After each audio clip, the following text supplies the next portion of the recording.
Hi, I'm Ashley Peterson. This is, I'm Matthew. this is, Lan. I'm Alicia. Nicole. all right. This is my visual aid abdominal aorta. I'll begin my speech. Healthcare is an ever-growing field of work that I feel lucky to work in. I enjoy taking care of patients and learning on the job more and more about the vascular system.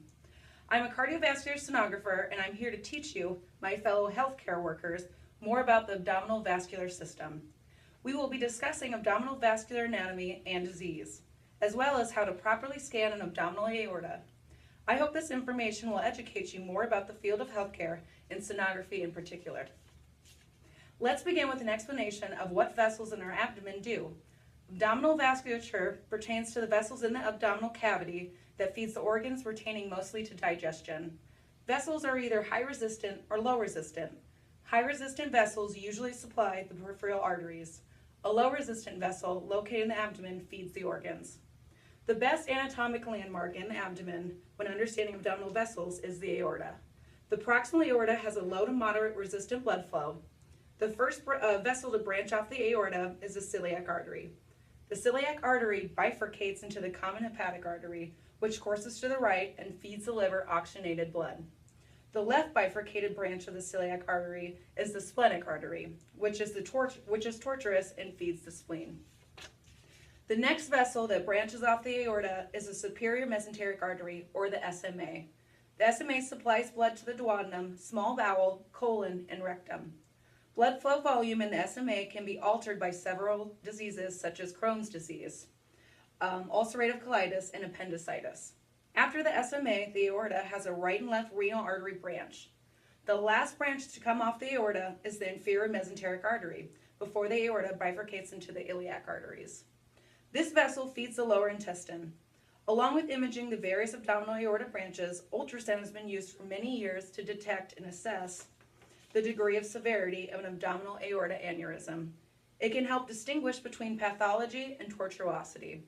The incidence of abdominal aorta aneurysms in the U.S. population is 60 to every 1,000.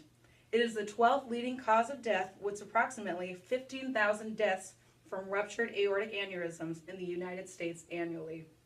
With abdominal aorta aneurysms becoming more common and the condition usually being asymptomatic, it is important for sonographers to be up to date on the aorta protocols, seeing as aneurysms are often fatal. Now that you know more about the branches of aorta, let's begin on how to scan them.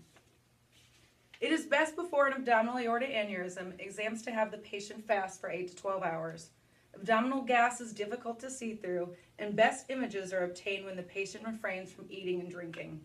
A supine position is most efficient for the exam and elevated enough that the sonographer can practice beneficial ergonomics.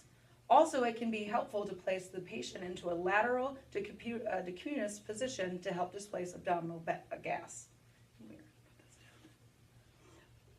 When beginning your exam, you will place a curved linear transducer next to the proximal aorta, which is near the diaphragm, and it will extend into the distal aorta near the femoral bifurcation. You will examine these vessels in transverse and in a sagittal plane.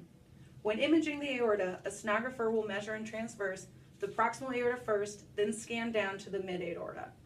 After these segments, you will scan down to the distal aorta and lastly scan the bifurcation of the aorta into the right and left iliac arteries.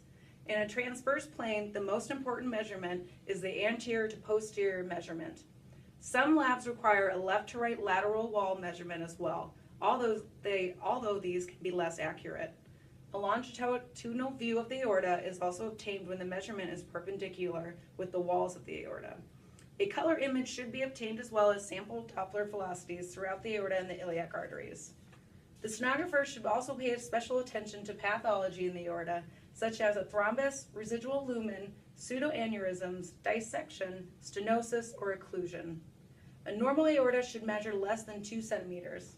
When abnormalities are found within the aorta, the sonographer should begin to measure the diameter. An aneurysm should involve all 3 layers of the wall and measure 3 centimeters or larger. When an aorta measures 5 centimeters or larger, it is at risk for rupture. Most aneurysms are fusiform, where the entire circumference of the aorta is dilated. Less common are saccular aneurysms which balloon out on one side of the aorta. The iliacs are considered to be aneurysmal when they are dilated 50% compared to the adjacent segments. Lastly, let's discuss, if you were to find pathology, how a physician would treat it. There are different methods on how to repair an abdominal aorta aneurysm. A surgical procedure may be performed where the surgeon will make a small incision into the aorta, or the aorta may be bypassed with a graft as well.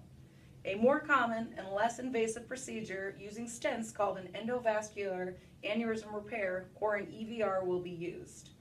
There are 3 basic types of aortic stent grafts currently used: bifurcated, straight tube, and uno-iliac grafts. Stenting and bypass grafts may also be a common repair method used in patients diagnosed with Lyric syndrome.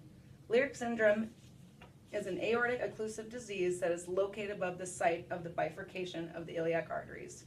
Symptoms are often described as claudication, rest pain, and weak femoral pulse. Traditional surgical treatments for aortic iliac occlusive diseases are aortic iliac endarterectomy or aortic bifurcation bypass. For high-risk patients, there are alternative ways to avoid abdominal surgery, such as axofemoral bypass, angioplasty, and stenting. Working in healthcare can be hectic, and it is vital for medical staff to have a good education in how our bodies work. Sonography is a satisfying career, and I encourage you to get out there and learn more about it. I hope with this educational presentation, you can begin understanding the abdominal aorta and its branches. Also, I hope you got a better grasp on disease and pathology we as healthcare workers need to be aware of. In order to give the best patient care, educating ourselves will need to come first. Thank you for listening, and I'm Ashley Peterson. This is Matthew. Lana. Alicia. Nicole. Thank you.